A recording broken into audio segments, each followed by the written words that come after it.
Dr. Clinton, it's so good to Oh be with gosh, you. Charlotte, call me Chelsea. Oh my gosh, she's so humble. Goodness gracious. Clinton Global Initiative has been so great this year. Thank you. Infectious and non-communicable diseases cause about 71% of deaths globally. Yes. You are an expert in public health. You've been a strong advocate for pandemic preparedness. What are we not doing right now that we should be doing to prepare for future pandemics? Oh gosh, Charlotte, what a great question. Well, first I want to say I think it's really important that we not lose progress on kind of combating the largest pandemic of our lifetime, which is the HIV/AIDS pandemic. That's right. And I'm really grateful that the Trump administration, I'm going to give credit where it is due, has said that it's going to stand by kind of PEPFAR funding and provide funding at least to combat AIDS to the Global Fund.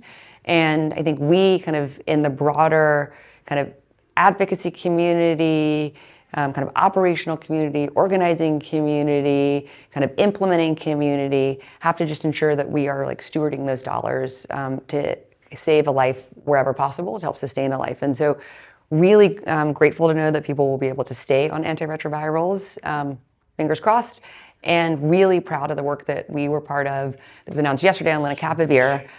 So lenacapavir is a shot that people have to get just once every 6 months, and it effectively provides 100% protection against an HIV infection. Like, this is a game changer. $40. $40 a year. Like, really proud of the team at the Clinton Health Access Initiative that negotiated that. And so, Charlotte, I think absolutely we need to be mindful of all of the different possible pandemic threats where we're thinking about kind of respiratory illnesses or others. I think it's also really important that we not only think about that while important, but also continue to think about how we protect and continue to advance progress against HIV and AIDS. More than 40 million people have died, in the last 4.5 decades. And I really think that with lenacapavir and sustaining all the work that's already being done, like, we could effectively end AIDS in our lifetime. Literally. I mean, this Literally, is which some of is the biggest news of the year and should yeah. be getting more attention. So, according to the Inter-Parliamentary Union, women make up about 27% of parliaments globally. 23% of women are cabinet ministers. Cabinet ministers are 23% women worldwide right now. What are your thoughts on the progress of women's representation globally? Do you think we'll achieve gender parity in our lifetime?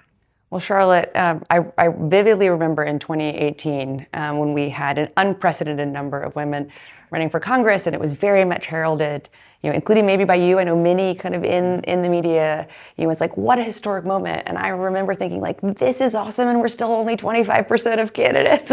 Like we are, yes, a historic number, and maybe even like a historic, like kind of representative kind of body of women who have like stood up and said, like, this is important to us. Like, we want to represent our community, like on the Democratic and Republican side alike, and still, like, we weren't even a third. And so I say that because I think we really, I say this like internally a lot, like, we can't mistake progress for success.